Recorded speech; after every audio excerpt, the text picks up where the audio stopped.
Hi, and welcome to the Vocalifies podcast, the podcast about linguistic discrimination. I'm Megan Figueroa. And I'm Carrie Gillen. And we have a corrections corner. Yes, we do.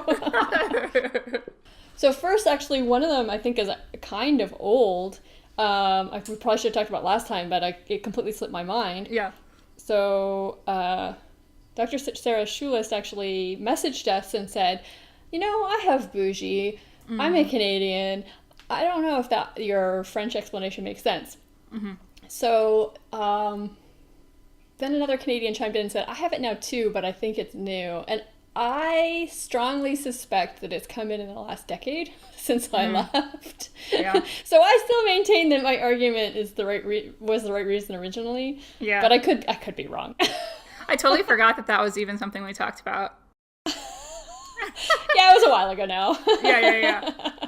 And it was kind of like an off-the-cuff remark. It wasn't like a serious thing, but I could be wrong, obviously, but I still think I'm right. And I definitely have bougie, but I feel like I got it in the last decade. But I think that's just like a college, university thing. Like, I didn't really have a vocabulary that would have entailed bougie before college, so... That's a good point. Now we need people who are older than you. Yeah. Or who got it younger. Yeah. Who are Americans. Yeah. I'm sure someone will hear this and tweet at us, but yeah. Yes. Yeah. I mean, that's something would have been said in a dinner time conversation in my family. So. Right. No, mine either. Yeah. I mean, I guess the word bourgeoisie did come up. But, Yeah. Yes. Yeah. We would have never been talking about the bourgeoisie. We wouldn't have known what that was. Yeah. So that is a very, that's an innocent correction. Yeah, that's very minor. It doesn't actually matter. And I could be totally wrong. And it really doesn't matter. Yeah. But the other one. Yes. And I would just like to say that how am I to... in my brain, have more than one Jeff to account for. Spelled the same way, too. Exactly. Yeah, I don't know how this happened either. I mean, you wanted to talk about a Jeff, and I wanted to talk about a Jeff, and somehow we got them conflated. So put them together. We put two white man Jeffs together into one Uber Jeff. Right. One uber bad Jeff. Jeff. And I feel bad because neither of them are as bad as the combination that we created.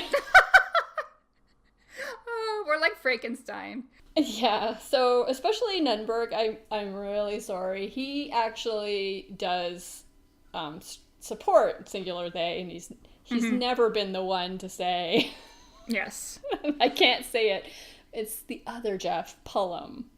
Who wrote that. Yes.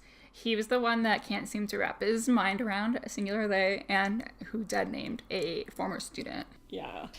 And for those of you who are listening to, who didn't get the original version from us a couple weeks ago, I did take that part out because I was like, this is just wrong. And I don't want to so I edited it out because I don't want to blame him for something that he didn't do. Yeah, however, but he did do something.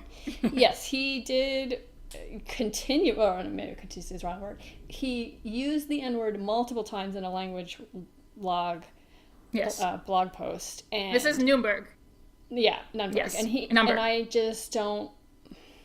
I think that's also bad. Yeah, it's very bad. And, both of those things now have receipts. We're saying it correctly this time. Yes. I was like, I have receipts for all of this. Yeah. And, I double-checked everything that we said, took out anything I couldn't prove. And then I was like, how did I miss that? No, it's just one of those instances where you're like, wow, just all these white guys kind of coalesce in my brain. Yeah. Even though they're very different guys. They're very different. Yes. So... Pullum has always been grumpier. Oh. So definitely a hashtag oops. Yeah. But other than that, we're perfect and I've never made a mistake. So moving forward. We also really want to thank Brenna Darcy, who is our newest patron. Oh, we appreciate it so much. Yes, we do. And she, at the $5 level, gets access to all our bonus episodes. So yes, if you want to listen to our bonus episodes, that's how you can do it. Yeah. They are the 2 S's, salty and sassy. That is true. And also, you may have noticed that we are now on Radio Public. So you can listen to the Vocal Fries on Radio Public. It's free, easy to use. And it helps listeners like you find shows like ours and also support them. It's free for you, but you're listening to them through that app supports us financially. So if you, especially if you're someone who can't afford to be a patron, this is a way to support us directly. Yeah. So Radio Public, that's very cool. I had never heard of it until you told me about it. So hopefully it's helpful to some people. So anyway, that's just one way you can support us. Obviously, if you have a way to listen to us and you really like it, that's also okay too. Listening to us is also awesome. It is. That's very supportive. Yes. So we have a very long episode this time. We're going to cut our intro short. Yes. We talk. Yeah, you say it because I don't know. I still can't say the place name. Go ahead. Yeah, so we interview my friend Tracy O'Brien, who's a PhD student at the University of Toronto in literature. But I knew her when she was an MA student in linguistics. And she's from Newfoundland. So we're going to be talking about Newfoundland English. Yep. And you're going to hear me mispronounce it and try not to say that place the whole episode. And as usual, my ignorance drives the conversation. So just for listeners, I was taught by a Newfoundlander the way to remember how to stress it properly. Understand Newfoundland. Understand Newfoundland. Mm-hmm. Okay. Mm-hmm. Okay. Newfoundland. No, see, I do it wrong when I don't say understand, but I can't always say understand. Yeah. And also it kind of helps if you know the other. So Newfoundland is one half of a province in Canada. It's called Newfoundland and Labrador, and they both get final stress. And I think that helps a little to remember how to say it. Okay, that might help me. I'm very resistant to it. I don't know why I'm so resistant to it. It's not like we don't have that in English. I know, but we have a pretty strong tendency to stress the second syllable in a 3-syllable word. And also in Spanish, that's not going to happen if it's a 3-syllable word. So maybe there's some, I don't know. Could be. I don't know. Maybe that's why it's easier as a Canadian, because French has final stress. So. Okay. Yeah. I'm just very resistant. I do not want it. So anyway. You're not the only one. But anyway, yeah, so it's a fun one. I hope you guys enjoy it. And yes, enjoy.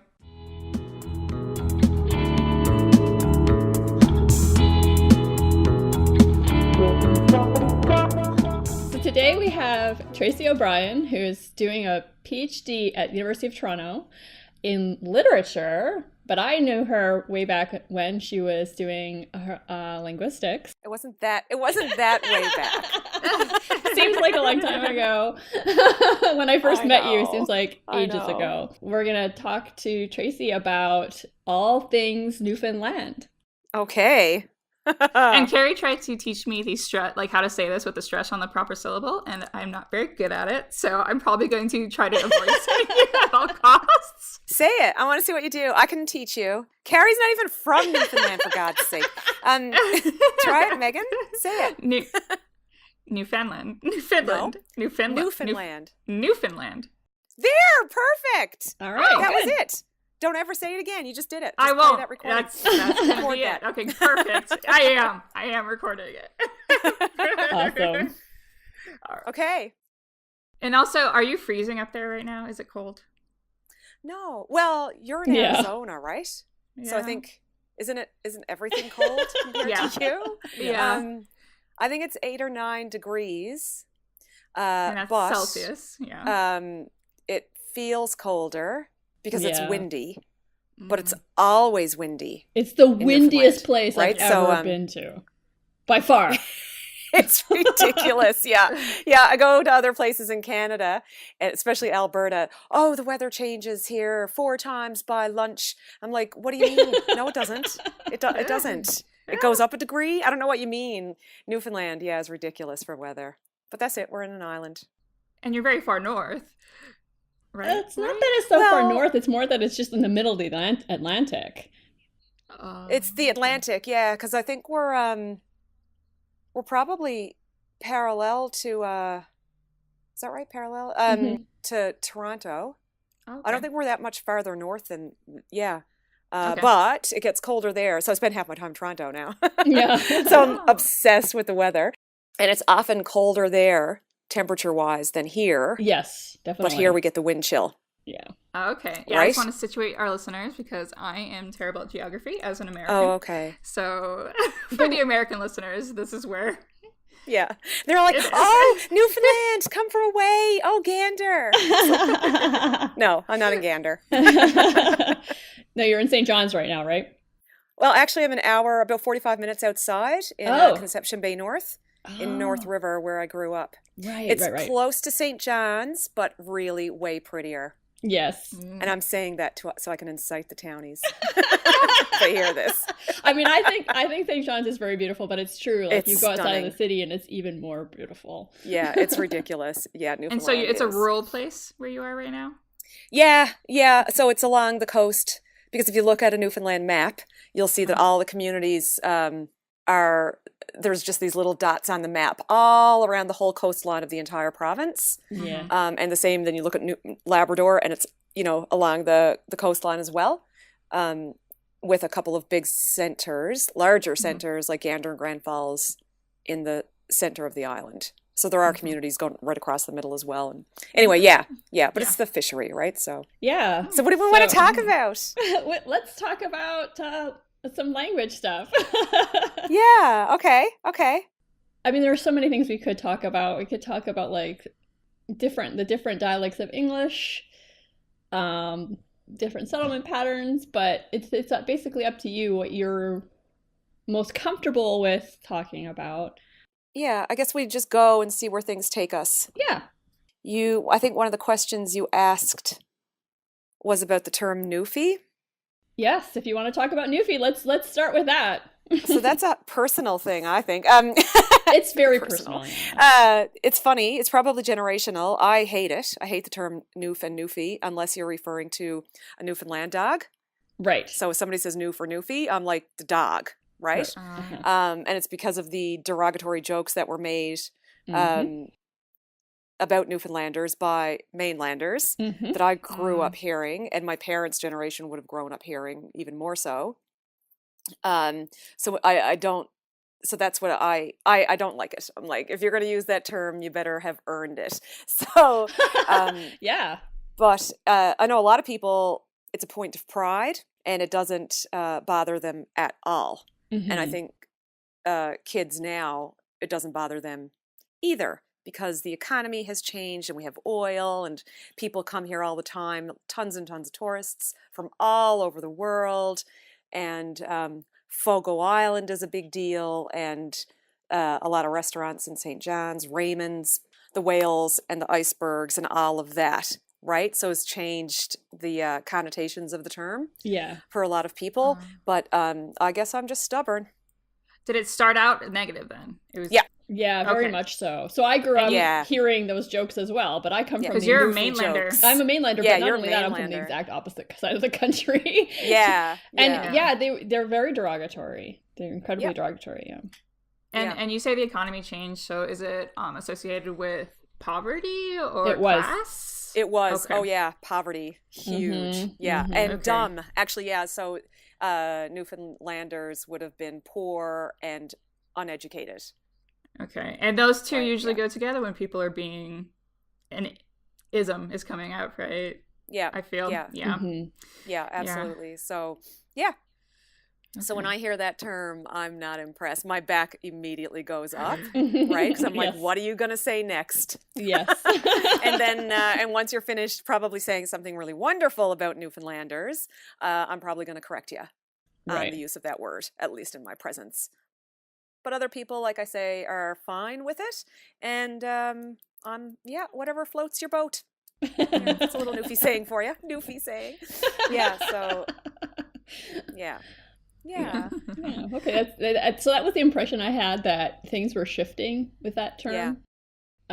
Because I definitely know that when I lived there, it was still not okay. That was like over 10 years ago. But it did feel like in the meantime things had shifted a little bit. And you're right, like the economy has changed so much. It used to be based mostly around fishing. Yeah. In fact, when I lived there, I don't know if it's still true, but CBC, the radio station there, used to have a fishing forecast. Oh no, the fishing, the fisheries broadcast. The fisheries broadcast. Oh yeah, you listen to that. I don't have a clue, right, about the fishery, how all the terms and the seasons and the quotas. I don't quite get it, but I love listening to the fisheries broadcast and the music that opens it, and it just feels like, okay, this is Newfoundland. But I don't know. Yeah. But it's still every day. Does that mean that there's a lot of lexical items that y'all have that are very fishery based, even if you're not within that community or within the occupation? Or no? Yeah. Nice segue, Megan. So very smooth. Saw what you did there. I've been doing this for 30 episodes. It's like enough idle chatter. Let's get on with it. There are, of course, right? Like, so any dialect, regional dialects, I guess. And because we're on an island, things are very, very, very, very, very, very slow to change, which is good and bad. So there are, but I always find it hard when someone says, oh, give me a Newfoundland saying or a Newfoundland word, because I don't know what they are. I just think that this is how people talk until someone says to me, what? Right? What's that supposed to mean? I'm like, oh, and then I'll use another Newfoundland. I don't know where the line is between what is and what is not all the time. Let me look, but I do have this book, The Newfoundland Tongue. I also have, of course, the Dictionary of Newfoundland English, the DNE, which is like the OED, only better. But in this other little one, the Newfoundland Tongue has an interesting organization to it. So, for example, there's a category here, an entire section called Fish in Newfoundland Waters. Right? Got me fish by? So fish have a number of names. Names for codfish. There's a whole section on codfish. Yeah. Oh, because that was the major fishery. Yeah, that's why the Europeans all went mad trying to get here. Look at that, a codfish too small to sell. It's a bastard. I think that's funny because I'm like, isn't a bastard just anything that's a nuisance and no good to you? Yeah. I don't know any of these words, really. Tomcod, yes. Okay, I was about to say everybody knows a tomcod, but nope. It's a young codfish. You guys are shaking your heads like, no, why would we ever know that? Like, it's tomcod. Let's see what else we have here. They're bannies, which are little fish. Oh, bannies. Don't know that one. Okay. Yeah, that's a good example because we call them bannies here. And a friend of mine out in, where did she grow? Badger? Burgeo? I think they call them, I feel like someone from Badger or Burgeo is going to hear this and go, that's not what we call them. And they'd be right. They'd be right to do that. But there's like pricklies and stickles and sticklebacks. Yeah, all kinds of different names. Any small fish? No, it's just these little fish. Oh, okay. Yeah, specific and fish. Okay. Yeah, because you go catching bannies when you're growing up in Newfoundland. But yeah, depending on where you are in the province, there's different names for them. It's like same thing with dragonflies. I always call them dragonflies, but they're also horseflies. You can do a map, this has been done. I know you can do it because it has been done. Harold Paddock, a linguist at Memorial University, so brilliant with Newfoundland dialectology. And there are maps of particular words or particular items or creatures that have different words to designate them depending on where you are in the province, and you can just look at the map and it changes depending on the community. Right. And what's interesting is that for some of those terms, they can be traced to Europe. Right. And if you go to those particular communities where a lot of the settlers came from, they use the same word there now. Right. Yeah. Cool. And I can't give you a specific example because it was never my area of study, but I have always found that really, really fascinating. Mm-hmm. And I'm still looking at words here for fish, but I'm like, I don't know. I never use these words. I don't know. Well, how about other words for food, like scrunchions? Oh, yeah. Gross. Yeah, right? They are gross. They're disgusting. So scrunchions it kind of sounds gross. I don't even know what it is. It's fat. It's little cubes of fat. And you fry it up with your whatever you're cooking. So you might have fish and brews and scrunchions. Although I do remember eating it as a kid, and I liked it fried really hard. I like all my food really cooked, overdone. I think that might be a Newfoundland thing. It's like, oh, that's what you're having. Yeah. So it's fried cubes of fat. Yeah. And pork fat, I guess. Yeah, it's pork fat. At least that's what I was told. You had it, right? Yeah. I had it once and I was like, oh, you didn't like it? What did I just eat? I didn't mean to. Oh my God. My dad would be like, I'm in the mood for scrunchions. Yeah, I'll have some scrunchions tonight. Like you get in the mood for it, right? Like, I don't know, Dad, I'm good. Thanks. And then you said brews as well. What's brews? Yeah, so fish and brews often... I hated to see Good Friday coming because it meant fish and brews. So brews is hard bread or hard tack. I don't even know how to tell you about this thing because I don't know who in the world knows about it. So it comes in a red and white purity bag at the store. And it's about the size of, we're on the radio, so it's the size of a computer mouse.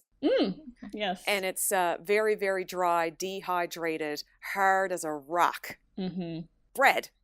And you have to soak it in order to soften it up. And then you would fry it up with, or boil it, sorry. You'd boil it and you'd have it with your fish. And I'd smother mine in molasses because I don't like salt fish either, but I had to eat it. So I drowned it in molasses. So Crosby's molasses. Yeah. And so, it was basically boiled bread and salt fish.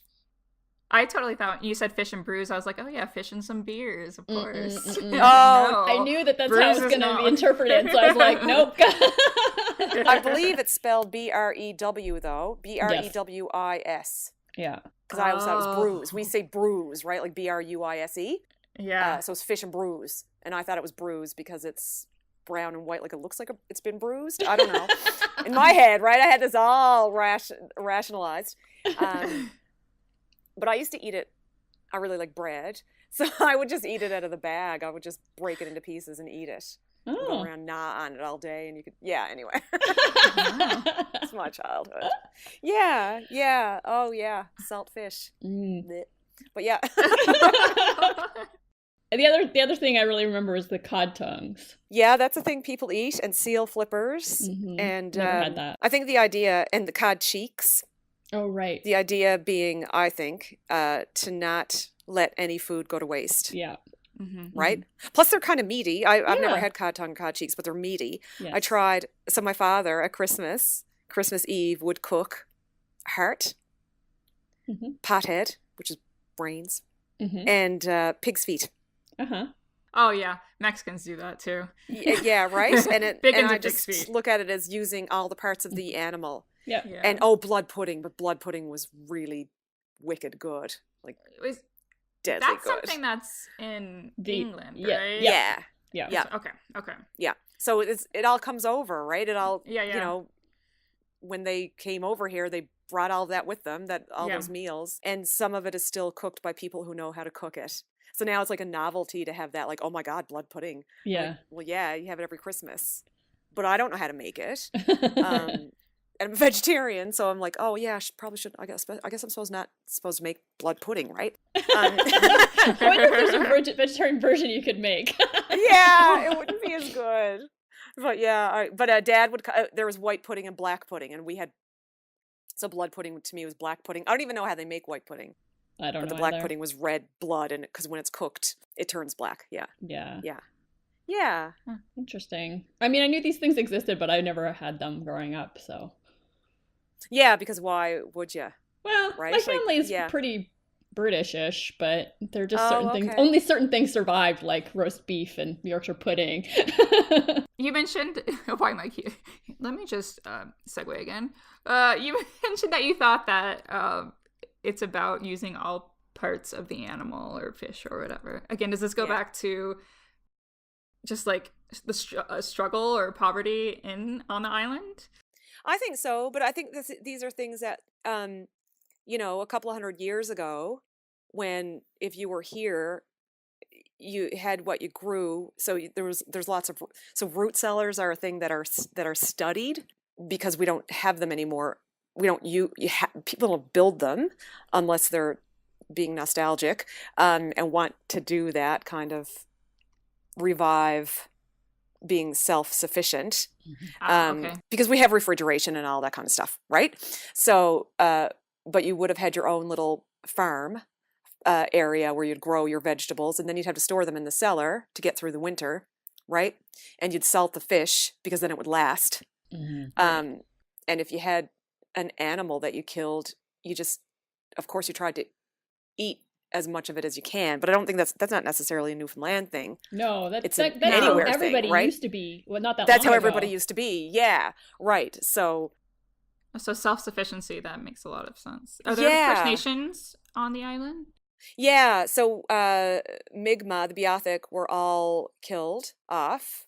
I hesitate to say they died of disease. It's like the diseases were brought here by the Europeans. Right, yeah. So there are Mi'kmaq communities. I know on the central south coast of the island, I believe, and also on the southwest coast of the island, and then Innu and Inuit in Labrador.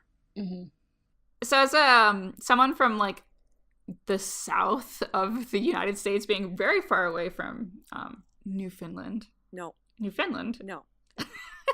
Newfoundland. Anyway. Newfoundland. I have no like preconceived notions about people from the island. Or the Rock. If you want to be safe, you can call it the Rock. Yeah. Oh, okay. I'm going to call it the Rock. Okay. Is that the nickname? Yeah. Oh, yeah.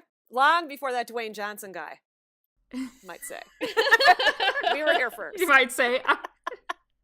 The original. We're the original. The OG. Yeah. What preconceived notions do Canadians have, Carrie, about? Oh my God. Yeah. What was your Carrie? idea? Oh, can't wait to hear this. Yeah. Thanks for putting me on the spot. I mean, I grew up with people making these really terrible jokes, but it was basically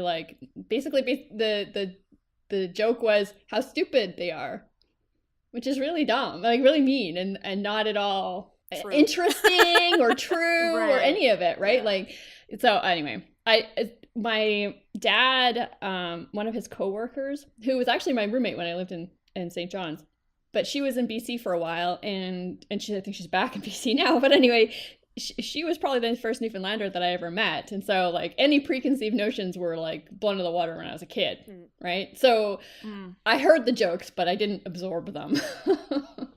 Yeah, right.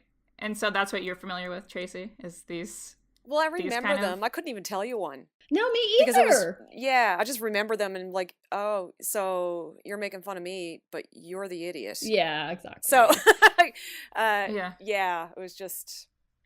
And it was just another example of us versus them, right? And plus we're on an island, and then, which makes me think, okay, well, what about Labrador? So this whole other thing, there's a lot of, in terms of identity, it gets quite confusing. Yeah. And contentious. Also, Newfoundland joined Canada really late. 1949, yeah. And I believe the votes were 51 for, 49 against. Yeah. And I remember my grandfather hated Canada. And did not like Joey Smallwood. And a lot of people felt like that. It was just, no, this is not actually what we wanted. Right. I don't know how well that would have gone if we were on our own at that time. But anyway, or stayed on our own, I should say. But yeah, it's just because it's different now because with communication and internet and the economy, there's a lot more connection to other places in the world. Traditionally, it has been that we're our own place, right? Because of this, and it's still a pain in the ass to get on and off the island, right? It's, we have to go to Toronto, and then we can go everywhere else. Yes. You had to fly, like if you were going to Europe, you had to fly to Toronto or Montreal, and then, so you're like, and then you're flying right over St. John's. We're closer, right? So they have direct flights now.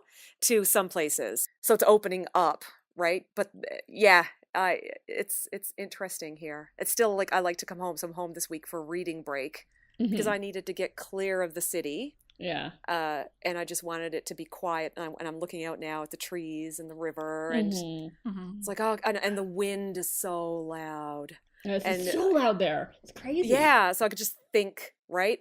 But then if I want to do any, like, if I want to get a cappuccino, right, I have to drive an hour to go to St. John's to get a cappuccino. Yeah. And in Toronto, in my apartment, I just run across the road and get one. Yeah.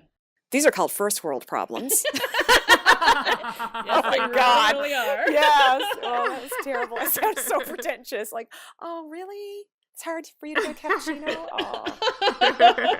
Yeah. But it's so true, though. You get used to these things. And then... You do. You get, I think the word is spoiled. Yes. Spoiled. Yeah.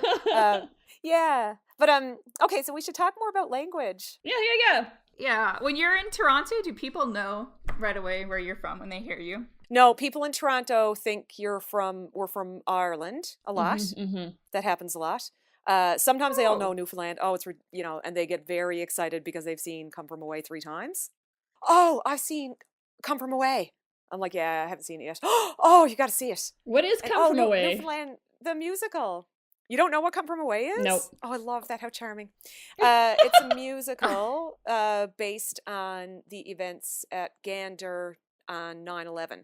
Oh, I have heard about this. Yeah, the days following it, and it's a huge success. And since it's come out and people have gone to see it, more and more are coming to Newfoundland.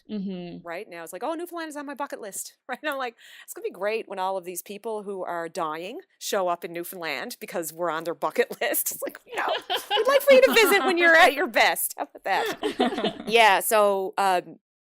Certainly that musical and 9/11 has... You should like 9/11. You should explain because Megan doesn't know this story. Oh, sorry. Geez. Like sorry. 9/11, the thing that happened? Yeah, you know 9/11, yes. 9/11. Yes. Sorry, I just assume everybody Americans know this because it seems to be the Americans coming here.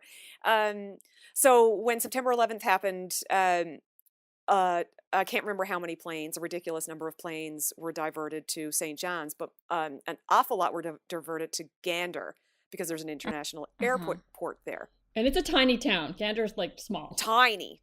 There are more people on airplanes than there are the population of Gander. Wow. And of course, people were stuck on planes for hours and hours and terrified and didn't know what was happening. And Americans were there, a lot of Americans, not knowing what's going on at home. And then slowly the news was trickled in to the people on the flights that the country was under attack. So Gander then opened up public spaces like school gymnasiums and things like that to help get people off planes and give them a place to go.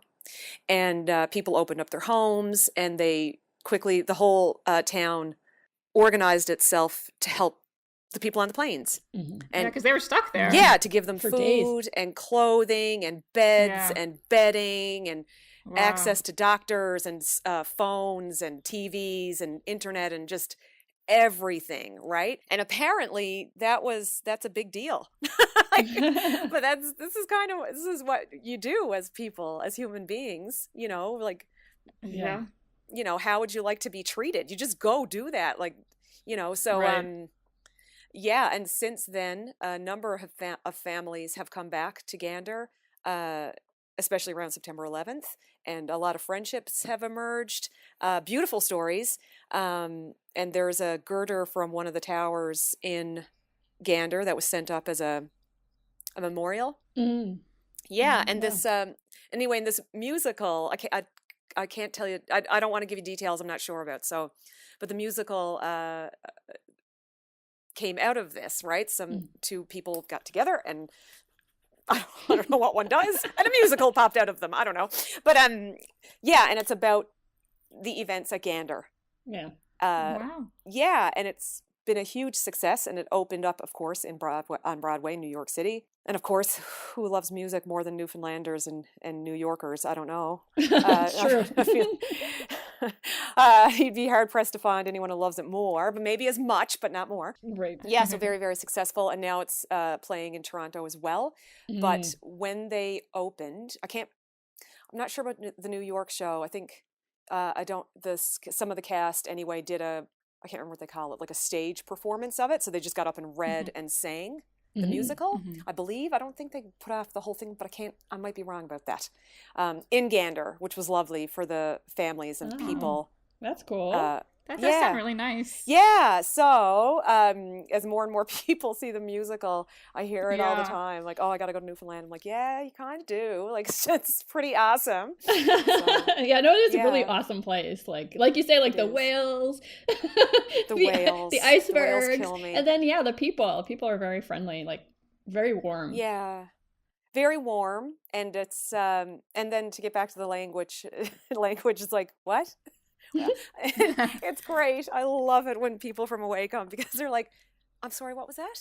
And yes. I'm sorry, could you repeat yourself? Yes. It's like, oh, right, you're not from here. Right. Yeah. Oh, what I said was blah, blah, blah, blah. It's just because we talk so fast. Wait.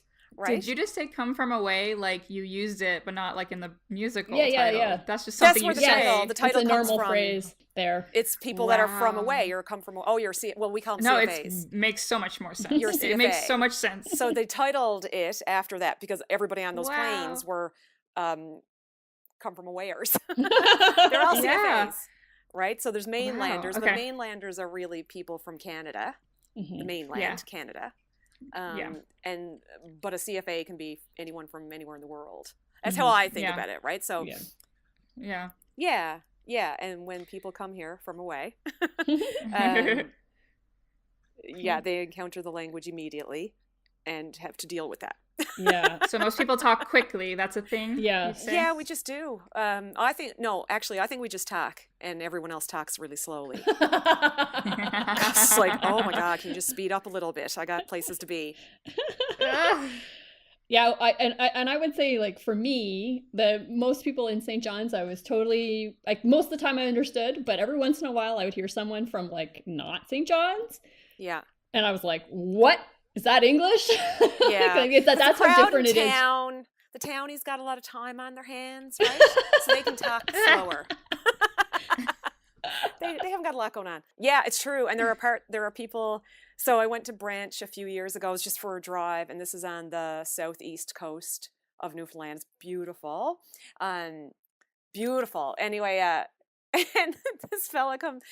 Well, I don't know. I was driving along, and I left the gas station, and he comes along on his quad, and I stopped, and he was laughing to kill himself.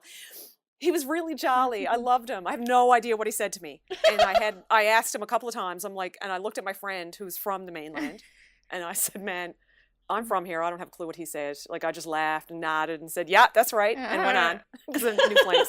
Yeah, that's right. That's right. Yeah. And I was like, to this day, I was like, I don't know.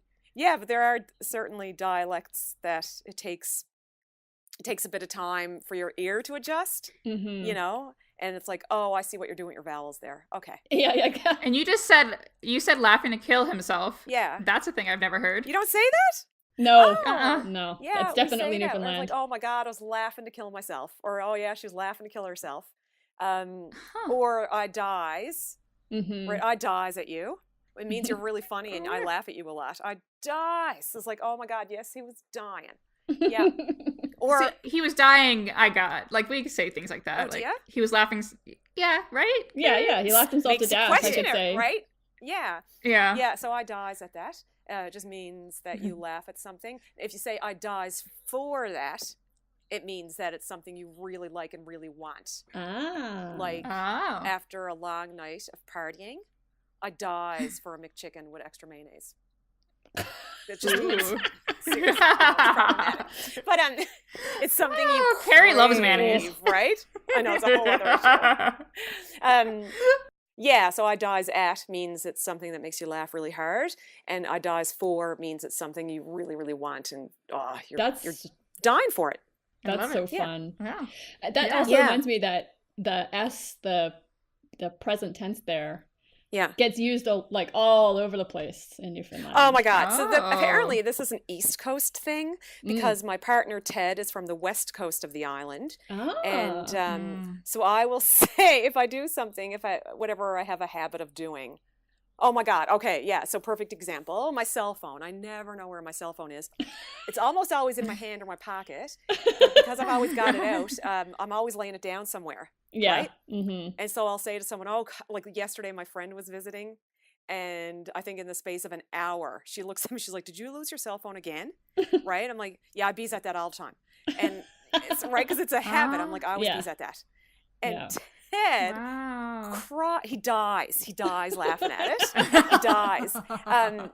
Because he's like, he just makes fun of me like, oh, I bees at that. Like, who says that? I'm like, lots of people do it. I love it because our daughter has picked it up.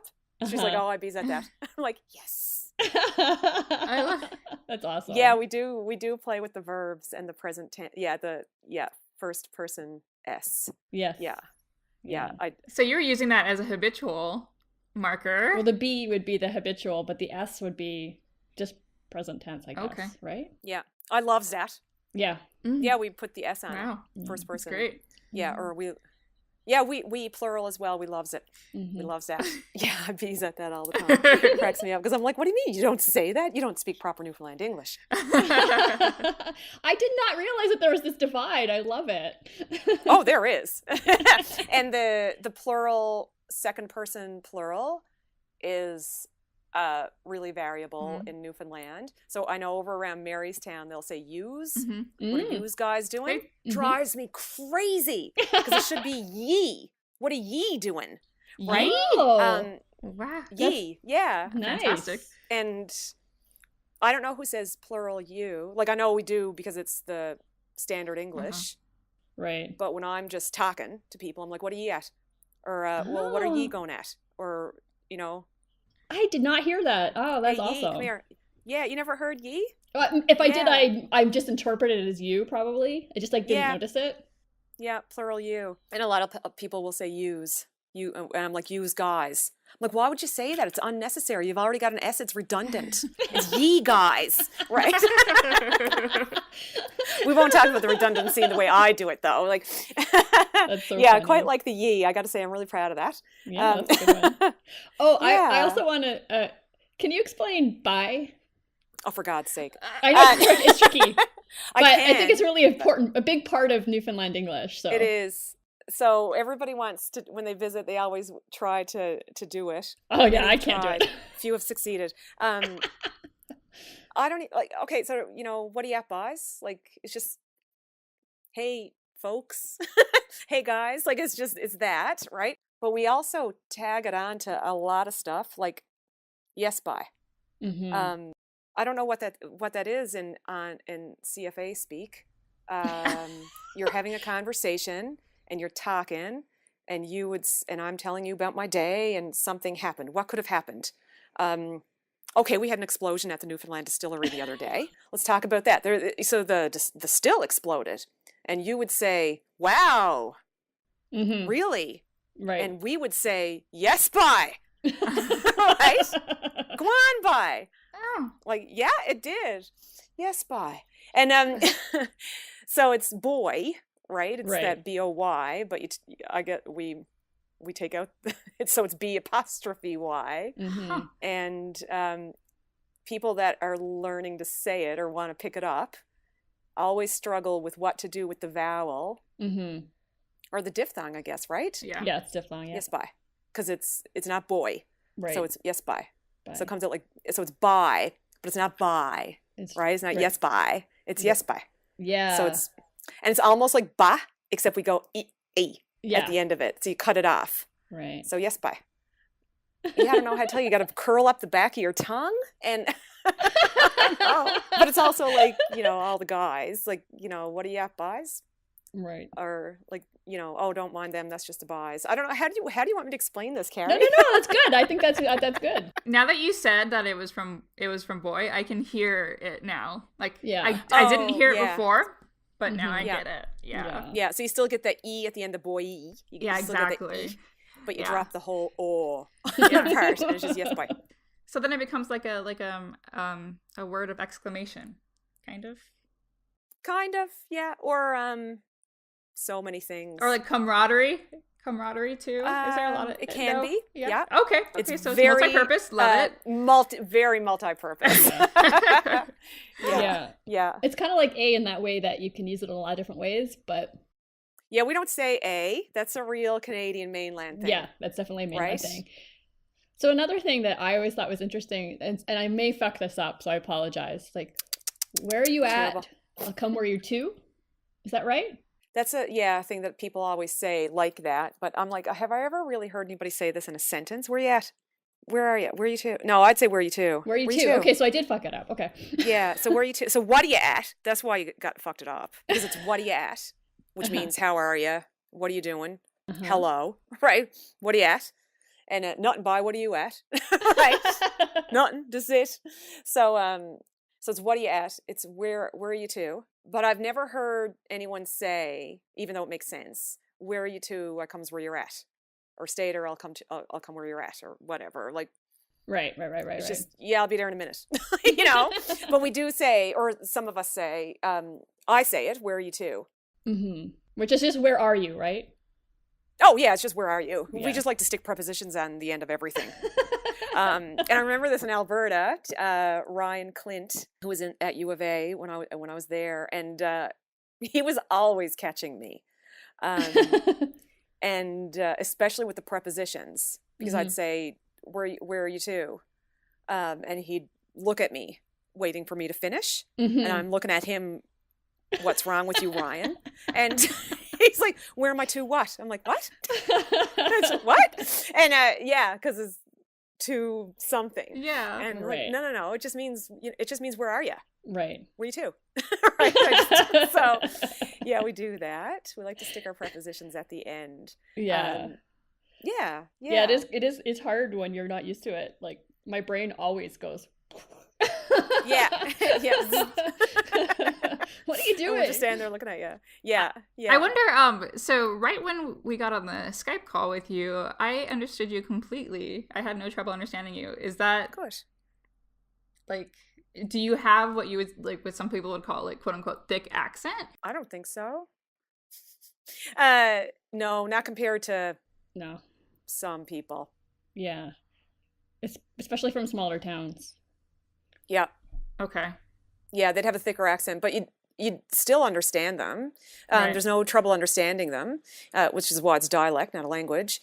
Sometimes. I was thinking of like Scottish English, where I'm at a loss. Yeah, so I have friends in Scotland, and some of them I understand no sweat, and others I'm like, I don't, like, that's not English. Right. Yeah. Yeah. So I'm wondering if there's any people on the island where I might have that problem. You would, for sure. Yeah. Me, yeah. Absolutely. Okay. Yeah, I do. Well, like that guy in Branch, and that guy. I don't know what he was saying, but it was English. Yeah. I mean, I have an ear for it, right? So, and I'll know the turns of phrase and the expressions and all that kind of stuff. So I wouldn't struggle with any of that. It's just the vowels sometimes are quite different. Yeah. When I think of Canadian vowels, actually, I think of how you of your accent, of your dialect. That's interesting because that is not really at all the standard. No, it's not. Yeah. You don't know what we're gonna do with our A's and our E's. And Interesting. Okay. Yeah. So, yeah, and I guess too, my dialect gets watered down. Like, I'm finding it hard to talk like a Newfoundlander when I'm talking to you guys. But when we're off the call and I go to a party, it all comes out. Yeah, it really depends on your audience. Code switching in that way. Yeah, on the audience, right? And for some people, they don't, right? Right.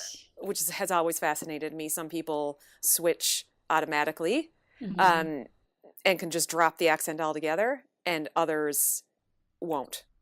Don't. They just don't. It's really interesting. And I think I'm somewhere in between. Yeah. I think that's true. Yeah, because when I'm in class in Toronto, it depends on how tired I am. And I try to speak more slowly, and I try to enunciate. And if I'm contrary, if I'm crooked or tired, I'm like, no, you can all figure out what I'm saying. I don't care. Yep. You got to go a little slower for this. So you vote.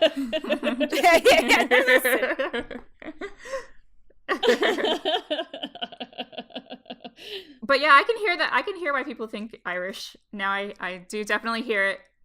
Yeah. Sorry. Right. Yeah. Right. Well, there is definitely an Irish influence. I mean, not all, but a lot of last name's O'Brien, right? Yeah. And then last name's O'Brien. Southern Shore, you'll find, they have the most beautiful, like Fairyland. They have the most beautiful Irish lilt. It's gorgeous. The accent. I wish I was from Fairyland, just so I could have their accent. I love it. That's cool. And then in St. John's, you get different.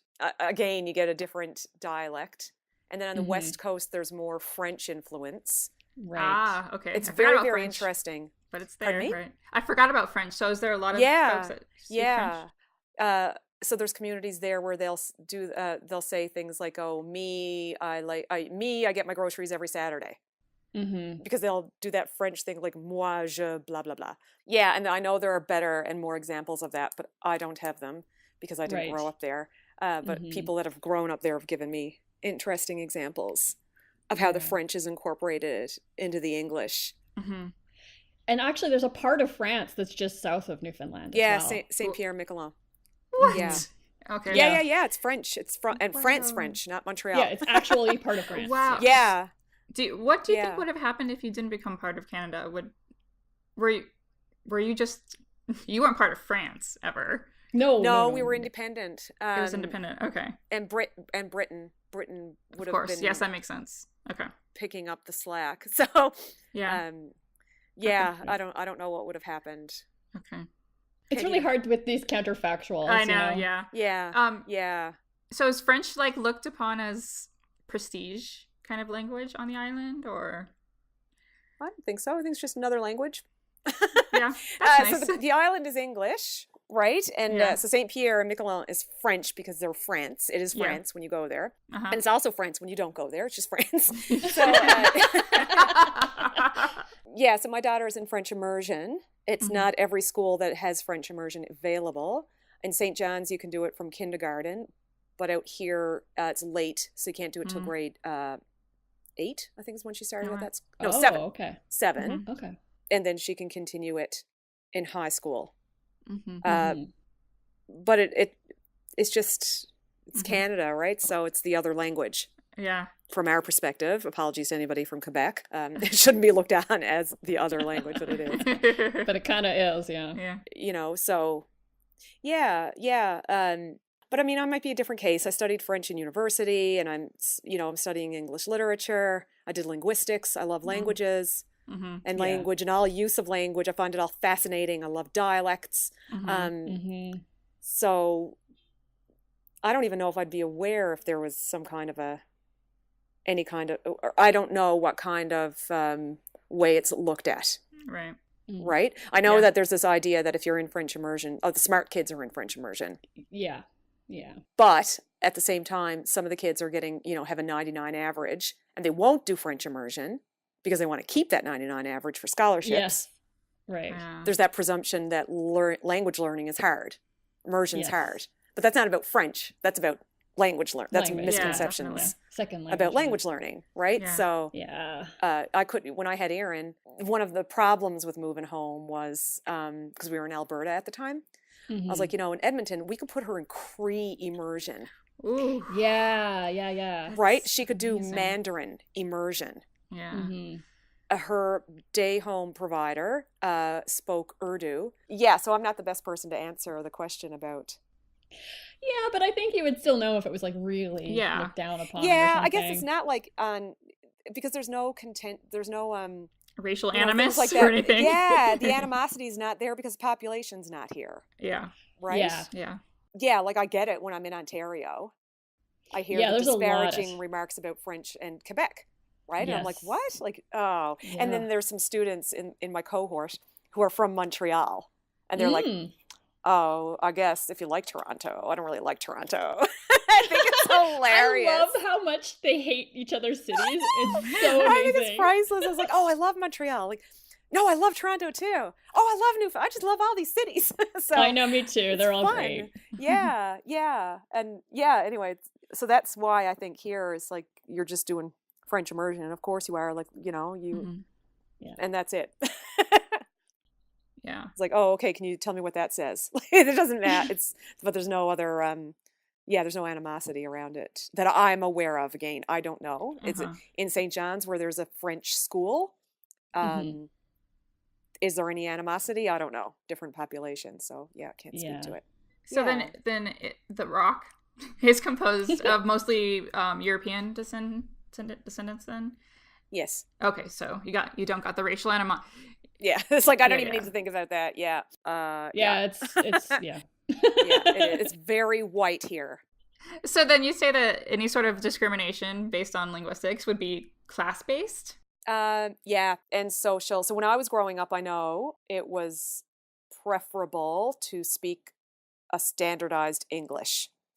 And I remember when people would go to St. John's to go to university, they'd come back sounding like they'd been away and full of themselves, right? Because they're talking fancy. Fancy, yeah. Mm-hmm. Fancy. And the idea being that for the person then coming from a small community was that if you didn't talk like them, then you sounded stupid, right? So your Bay accent basically made you sound stupid, and your townie accent made you sound smart. Yeah. It doesn't seem to be the case now. Yeah, that's great. Oh, that's good. Yeah. But I guess it was a little with my generation. I have a bit of an attitude problem, so I don't recall anybody. I don't remember feeling insecure about my dialect at all. But I imagine my mother's generation would have. And you know what I mean? It's just one of those things that improves over time. Mm-hmm. So your daughter then does she feel at all bad about the way she speaks? No. She's quite proud of it. Actually, interestingly, she has a very good friend in Boston. He's the same age as her. So I grew up with her his mother, here in North River. We spent our whole lives together. And then she wound up in Boston, and she has 2 sons. So she speaks to him so they visited in the summer and things and became friends. And because of the wonders of technology, they have this wonderful long distance relationship, right? Friendship. And she loves saying things to him that he cannot understand. Like Erin will come to me and say, "Mom, is there any other way I can say something?" Right? And we'll just find something. She's like, "Oh yeah, I forgot about that." And then she'll just speak to Nick, is his name. She'll speak to Nick in Newfoundland English and will not tell him what she means. And she and her friends will make fun of him and laugh and laugh and laugh until he either figures it out by context or he goes to his mother and says, "Mom, Erin Ann just said this to me. Like, what are you at? Like, what are you at? What does that mean? You know, like, what is she talking about? What is she talking about, Mom?" And so they have a lot of fun. And then, interestingly, what will happen is that he'll then say, "Oh, we say it this way," which is pretty neat. And so they had a big discussion one time about dating. It's cracks me up. Oh my God. So here, and I know it's different in St. John's. I can't remember what phrase they use, but here they use the phrase, what is gross? I think it's gross. When people are they start talking to each other a lot, and they're trying to sort of feel out if they like each other. I kind of like this person. They kind of like me. You know, they're trying to get each other to like each other a bit more, so something can happen, right? So apparently that's called greasing, which I think is. I know, it's gross. Gross. I think it's disgusting, and it sounds so sleazy. It sounds just pornographic to me. I don't like it. Anyway, but that's what they call it. And then once it gets to the next level, when it's like this acknowledgement of I like you and you like me, and maybe we'll have a date or something like that, but we're not boyfriend, girlfriend, then that's being on the go. So those two are on the go, right? And when people are on the go, you give them their space, right? See what happens. And maybe they'll become boyfriend, girlfriend, girlfriend, boyfriend, girlfriend, girlfriend, boyfriend, boyfriend, whatever, right? So they'll couple up. So they had this big discussion about that. And I know Erin has a cousin in New Brunswick in Fredericton, and they've also had the discussion. And they're like, "Oh, you call it on the go. Oh, we call it something else. And then they'll have this big discussion about, on the go seems pretty intuitive to me. I don't know, maybe not, but they'll have a big discussion then about, well, why do you call it that? Like, where does that phrase come from? Which I think is pretty cool. Yeah, that's metalinguistic talk. They're doing the work of a linguist, and they're 14, right? But they're just doing it out of curiosity. So, yeah, and I think it's because of vines and GIFs and memes, and just everything is so quick with these little blurbs of language from all over the world.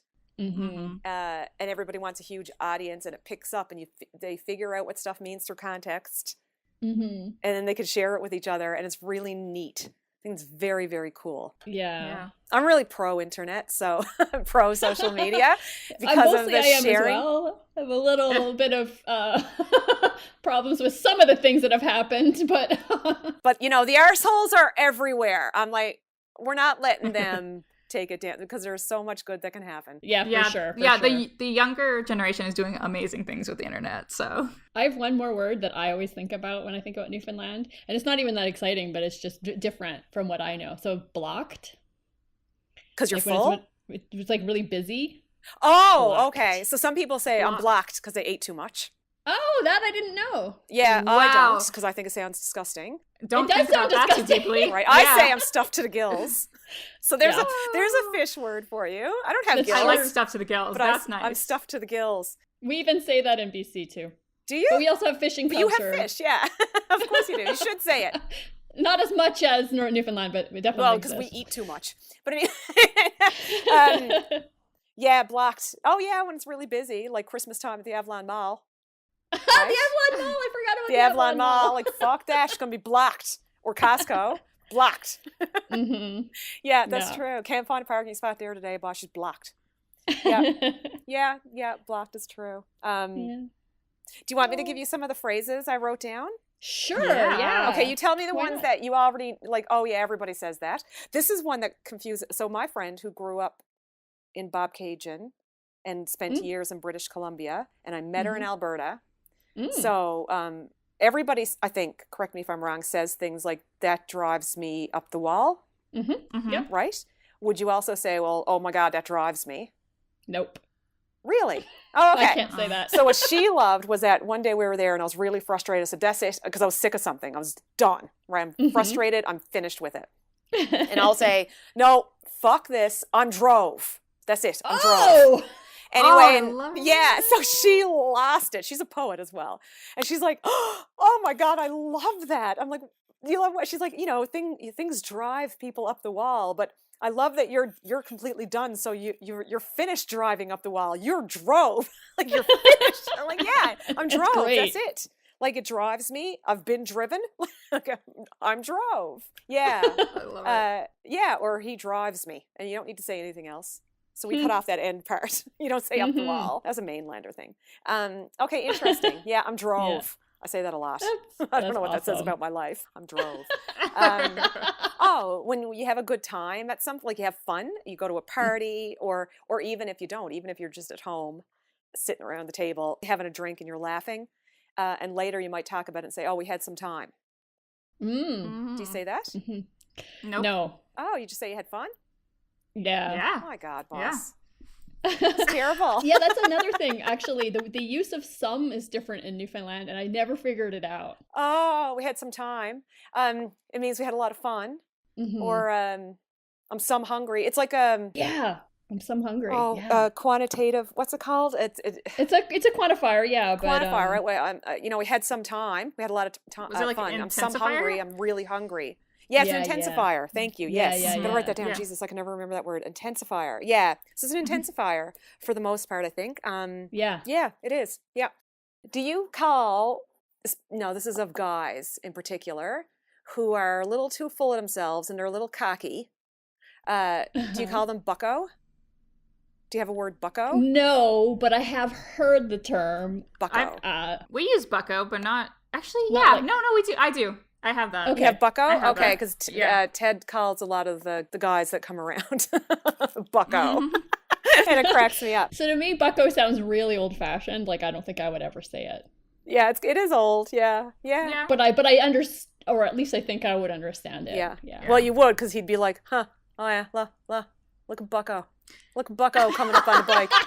You're right. Yeah. I would totally. Oh, you would know. Look at Bucko coming. Yeah, I could hear him now. I know his now. So a bucko could be, not necessarily though, a skeet. What is a skeet? Skeet is a hard ticket. What? I know what that means, but I don't. Do Megan know what that means? It's someone who's probably getting into quite a bit of trouble, right? They're hard case. They're yeah. I get you. Yeah, I don't know what I would like, call that, but yeah. It's hard to explain without using the word hard case, hard ticket, skeet. Like a ne'er-do-well? Yeah, No. ne'er-do-well. Yeah. Okay. Yeah? Yeah. Okay. Which was probably not terribly helpful. I don't know. No. Yeah. That's Yeah, and it's not like, very helpful. But No? I know it because of you, but yeah, they're kind of like, they're going to go, spend all their paycheck after calling in sick half the time. Then they'll get paid, and then they'll spend it all on booze and weed, and then they got no money left, and they're looking to their buddy's girlfriend to loan some money. Because it's a scrub. Scrub! Okay. That's right. Yeah. That's right. Is It's it? a scrub. I guess I don't have to take your word for it. I don't know what a scrub is. There's even a song about it. What is I know. Yeah. I don't know TLC. Yeah. That's it, yeah. Okay, yeah, there you go. Skeets. Okay. Hard tickets, hard cases. Okay, what's a racket? Well, I mean, there's the physical thing, but then also like a loud noise. Those Okay, are so the do you ones use I a know. racket Clusterfuck. like for a fight or an argument? Yeah. They were in a big racket? Yeah. Or they're I in a wouldn't racket? say that. I would never say it, but I think I've. Here it's get usually, it. I've heard my mom say, oh my God, that was some racket last night. What was going on? For noise. Oh, yeah. Like cacophony. Yeah. Mm-hmm.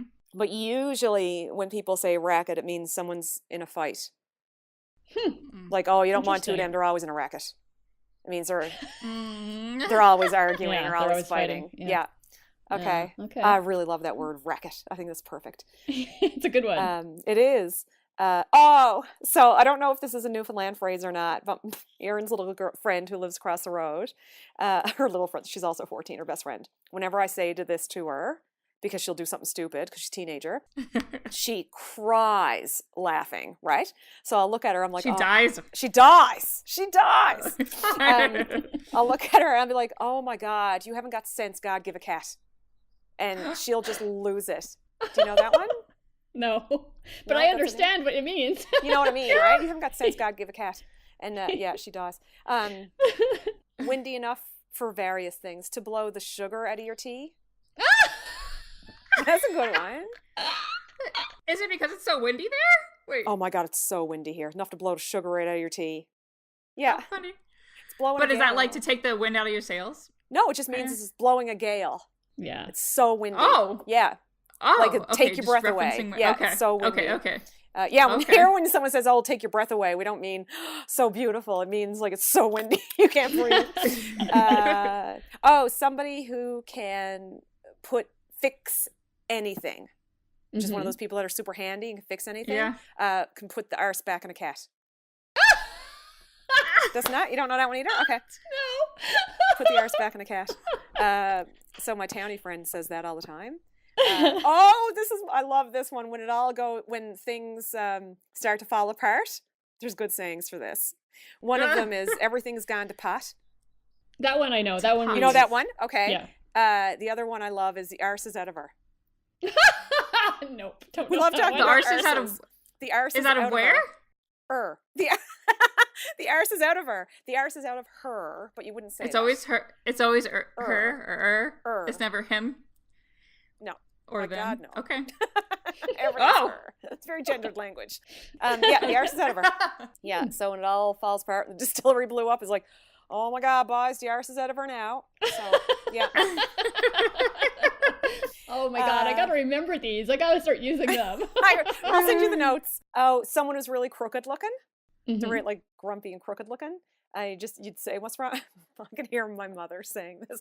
What's wrong with you? You got face on you like a boiled boot. I don't know what it is. Like, why would you boil a boot? And does it have a face? I feel like I'm missing some etymological information there. But yeah, face on you like a boiled boot. That's not a compliment. No, it's not. I don't think anyone would mistake that for a compliment. Yeah, No, right? This is my favorite because my father, when I was around 25, I was chatting with my dad on the phone, and he was kind of contrary because it was a boring day. He was just in a bad mood and was bored. He was bored, right? Mm-hmm. Mm-hmm. He's like 65 years old being sucky because he was bored. And he said, "What's on the go? What are you doing? What are you at?" And all this kind of stuff. And I said, "Nothing. What's on the go there?" And he said, "Nothing, boy. 'Tis as dead as a nit." And I'd never heard him say it. I went like, covered my mouth so he wouldn't hear me laughing because I was just shocked. I was like, I've lived with you my whole life. I've never heard you say this phrase. But he would do, Ted's mother does this sometimes too, just whips stuff out. It's like, where did that come from? Just in the recesses of their Newfoundland English brain. And this is what he said to me, "'Tis as dead as a nit." I've been saying it ever since. And but I guess a nit is a gnat, like a little bug fly. Oh, okay. Yeah. And this is what he said, "'Tis as dead as a nit." And I love that the tis, right? Dad did that a lot. He'd say tis as dead as a nit. It's like, yes, that's wicked. That's a good one. Love it. Yeah, that's all I wrote down.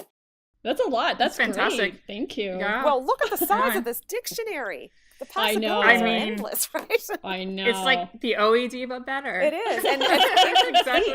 It's not even complete. So, there's lots to be had. That's for sure. That's for sure. Yeah. That's fantastic. Yeah. I love this. Yeah, me too. I absolutely knew nothing coming into this. Oh, so really? Oh, it's great. You still know nothing. Like it's it's like the surface. I mean, like this is like the lightest introduction. You can go online and look Newfoundland English, and like Sean Majumder has done interviews with people. It's so funny. Yeah, yeah. You can go down. Excuse me, sir. Can you tell me where the pharmacy is? The what? The pharmacy? Oh, the drugstore. Oh, that's funny. Well, you need some condoms, do you? I knows what you're up to. Here's what I do. I like to dip mine in some latex paint. I'm good to go all winter. I'm just frigging with you. Rick Mercer, and they're priceless, getting people to speak and say phrases. And Rick Mercer is from town, so you can hear the St. John. I think he's from town. You can hear the St. John's accent out of him. And what's the worst part of being a driver? I was lugging around the drunks, boy. The drunks. Drunks, yeah. What about, people who might have drank too much? Well, we always get him home. How does one put the drunk in his place? Well, to be polite with him, but if he starts getting rough, then I got a little friend up here that will help me to put him in his place. His name is Billy, and he sits under my front seat. My wife's grandfather made him for me. And he's just a little persuader, that's all it is. For clubbing seals or passengers? Oh, no, it's not for clubbing, it's just a persuader, that's all. But Sean Majumder grew up around the Bay, so he's got the great Bay, and play it up, right? So yeah. Really, really fun. Yeah. But the whole there's morphology and syntax and phonology. There's so much variation. It's incredible, So, yeah. I guess there's like a final thing that I want to know, because you kind of said it was shifting. So does that mean that you don't feel like your English is as I don't know. It's not as rich. Shit upon? Is it not as shit upon as much anymore? No, it isn't. Good luck to somebody who tries to shit on my English. Yeah, no, it isn't. And there's also it's being watered down slowly but surely, like as cultures do, So as we open up more, we go away a lot for jobs and education, and people come here, right, for the same reasons. Everything ends up being what's the word I'm looking for?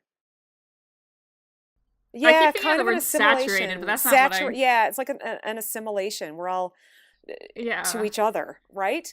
So you lose a lot of the, like in the dictionary, I don't know most of the words in that. Yeah. When was it published? First edition, 1982. So it might be something your mom and dad might be more familiar with. Oh God, yeah. When I first got this, I sat there Christmas Day, and this was like 20 years ago, and just started flipping through it, and I'd close my eyes, point at a word, and I'd say it out loud, and none of us would know it, but Dad knew a lot of them, right? But I'd never heard him say them. because why would he talk about those things, right?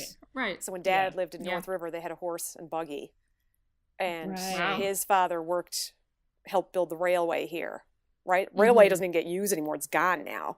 And everybody was farmers and fishermen, and everybody had their own little farm, like I was saying earlier, where they grew their vegetables and they had some animals, so it's a totally different lifestyle, and that vocabulary isn't necessary anymore, so it's gone. And you don't have big families anymore, so any vocabulary and phrases built around that's all was gone. it very Catholic there? Oh yeah. Okay. Well, it's Irish, right? So there's lots of Catholic and Protestant. Irish Catholic, and that's a whole other cultural thing about the animosity between communities. But that's gone away because now it's denominational. So all the kids are lumped in together.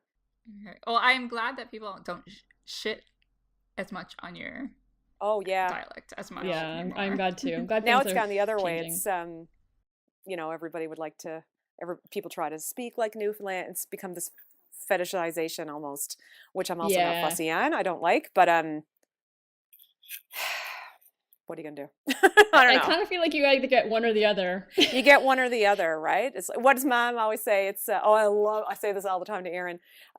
It's great to be popular, but it's hell when you're the rage, right? And that's right. I love that. Right, that's a good one. Yeah, it's so true. It's so true. Yeah, so I guess that's it, Newfoundlanders. We're all the rage right now. You can't help it. Can't help it. It's not your fault. We always knew you were amazing, and we were the best kept secret.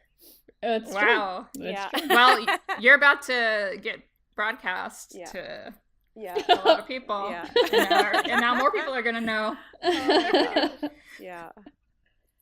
But now I want to go visit the Rock. Oh, you definitely should. Do, for sure. Yeah. Absolutely. Mm-hmm. In July. But when it's not cold, late July through August. That's when you want to come. Last 2 weeks of July, first 2 weeks of August. The best time. You'll get hot, sunny weather. 3 weeks. At least at some point. And loads of whales. Maggoty with whales. And you might see iceberg. Maggoty. Like that? Yeah. I like it. Yeah. Like a maggot? Maggoty? It's like lousy with whales, like louse. Yes, exactly. It's like the same thing as that, but we say maggoty. Yeah. Oh my God. Yeah. I didn't know that. Which is funny because I think saying that lousy with something is gross. Like that's disgusting. Like, ugh. But maggoty is fine. Because I don't think of the bug. I think if something's maggoty, it just means there's a lot. Yeah. Wow. So funny. God, language is weird. It does weird things to your brain. It does do weird things to your brain. It does, yeah. Anyway. Whew. All right. Well, thank you so much for this was great. Wealth of information. So fun. I hope it's accurate. But anyway, we'll see. I mean, it's accurate for you. That's all that matters. It's accurate for me. That's right. Anything that's wrong is that's Newfoundland English for you. It's all contradiction. We're also a bunch of liars. Newfoundland weather, Newfoundland lifestyle. It's all contradiction. Okay, well, thanks again. And we always leave our listeners with our final message. Don't be an asshole. Don't be an asshole. That's what Ted and I tell Aaron's friends all the time. Life is simple. One rule. Don't be an asshole. Yes. Right? And it's amazing. They look at you like, wow. Like, yeah, it's actually pretty simple. Yeah. Pretty simple. Good for you guys. Don't be arseholes. Or don't be arseholes. Don't be arseholes. Don't be arseholes. Take care. Thank you. See ya. Bye. Bye. How's your going, buddy? What are you at today? What are you at? How's your going, buddy? What are you at today?